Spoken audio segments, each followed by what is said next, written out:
सोचो कि आप एक चाय कंपनी के मालिक हो जो लोगों को चाय बेचकर मुनाफा कमाता है। पर ऐसे में क्या होगा जब एक माफिया या कहो एक डॉन आपको आपके ही बिजनेस को चलाने के लिए आपसे पैसे ले, तो क्या आप उसे दे दोगे? चलो वो आप पे डिपेंड करता है कि आप उसे देते हो या नहीं। पर मान लीजिए आप पे जिगरा बहुत है और आपने उसे देने से मना कर दिया। फिर वो आपके कर्मचारियों को परेशान करता है, यानी कि उनको किडनैप करता है, उनका हत्या तक कर देता है। बिल्कुल ऐसा लग रहा है ना जैसे कोई फिल्मी सीन हो कि एक गांव था और वहां के पूरा लोग पैसों की तंगी और गरीबी से जूझ रहे थे, और वैसे में कोई और माफिया आ जाता है जो उन लोगों को और परेशान करता है और उन लोगों से पैसा लूटने लगता है। अब वो लोग एक ऐसे व्यक्ति का तलाश कर रहे हैं जो सभी चीजों से पावरफुल हो, यानी हम उसे कह सकते हैं हीरो।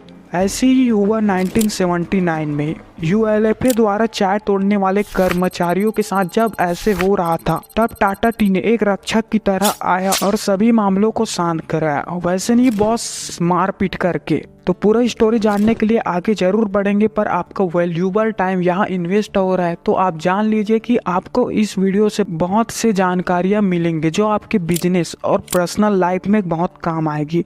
तो चलिए इस मोटिवेशनल बिजनेस केस स्टडी को शुरू करते हैं, पर उससे पहले एक नज़र बिजनेस और हिस्ट्री पे डाल लेते हैं। Tata T Tata consumer limited का सब्सिडरी कंपनी है। इसे 1964 में जेम्स फिनले एंड टाटा टी द्वारा ज्वाइंट वेंचर के रूप में शुरू किया गया था। टाटा टी 1964 से 1980 तक बहुत ज़्यादा सेल और बहुत ज़्यादा कंट्री तक फैल गया, पर भी कंपनी सेटिस्फाइड नहीं था और उन्होंने सेल को और बढ़ाना चाहा। और तब कंपनी ने ब्रांडिंग पर ध्यान दिया और मार्केट में Tata tea gold, Tata tea जिमनी और टाटा टी अग्नि को लॉन्च किया। ये प्रोडक्ट अलग अलग लोगों और सेगमेंट को टारगेट करता है। जैसे टाटा टी गोल्ड और जिमनी प्रीमियम प्रोडक्ट में आता है। ये प्रोडक्ट अपर मिडिल क्लास लोगों के लिए बना है।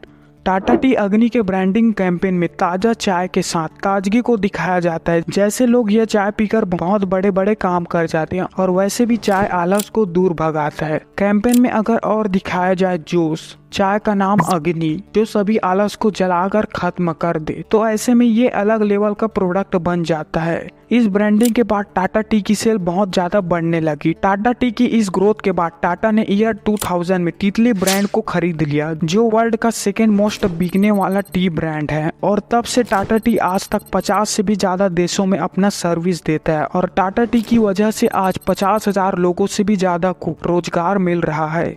ये तो हो गया कोई भी बिजनेस का एक साइड, जिसे आपको सुनकर जरूर लगा होगा कि टाटा टी तो इतनी बड़ी कंपनी है जो अपने से 4 गुना बड़ी कंपनी को खरीद लिया, तो इनको क्या प्रॉब्लम आ सकता है। पर रुको, क्लाइमेक्स अभी बाकी था।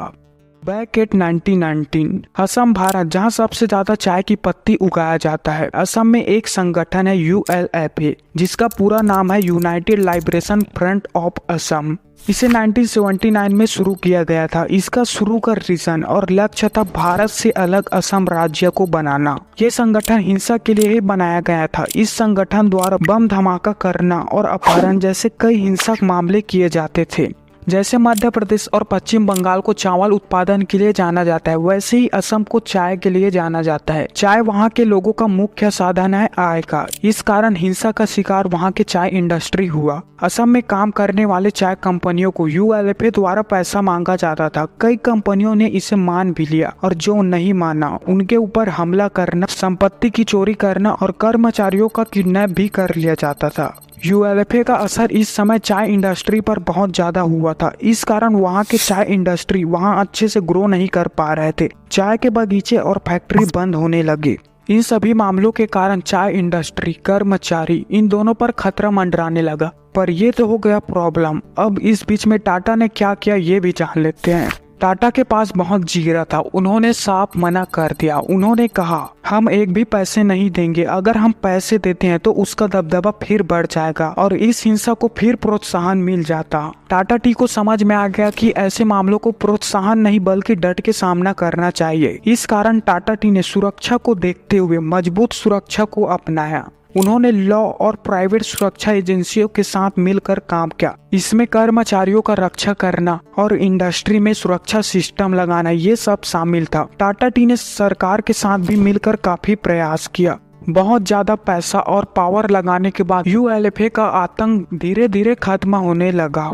टाटा टी का यह मानना था कि यह मामला केवल चाय का ही नहीं बल्कि पूरे असम के लिए जरूरी था, क्योंकि अगर वहां के लोगों का कोई चाय ही नहीं खरीदता तो असम के लोगों को रोजगार कहां से मिलता। और इन सभी के कारण टाटा टी दूसरे कंपनियों का प्रेरणा बना। टाटा ग्रुप ऐसे ही इतना बड़ा इज्जत नहीं कमाया, ऐसे ऐसे बहुत से रिस्क लिए, तब जाके आज टाटा को कोई पूछता है। इन सभी बातों से हमें सीखने को मिलता है कि बिजनेस को चलाना एक बात है, पर अगर बिजनेस को और बड़ा करना है तो ज़्यादा रिस्क लेना होगा, जैसे टाटा ने लिया। और इस काम के लिए उन्होंने कई कर्मचारियों को खोया भी, और उन सभी सिचुएशन के लिए ये प्रॉपर खड़े रहे। और सबसे बड़ी सीख, सही टाइम में सही काम और रिस्क लेकर कंपनी का इज्जत बढ़ा दिया। अब जिस कंपनी का इज्जत बढ़ गया उस कंपनी का प्रोडक्ट का सेल ऑटोमेटिक बूस्ट हो जाता है। तो वीडियो कैसा लगा कमेंट में छोटा सा इमोजी ही भेज कर बता दे। और अगर आप ऐसे वीडियो को और देखना चाहते हैं तो हमारे चैनल में ऐसे वीडियो का पूरा भंडार है। और टाटा की इन बिजनेस के बारे में आप नहीं जानते तो इसे आप जरूर देखें, और इस वीडियो से क्या सीखा आप इसे कमेंट में जरूर बताएं। तो आशा है कि आप सब्सक्राइब एंड लाइक जरूर करेंगे। तो स्टे हेल्थी, जय हिंद।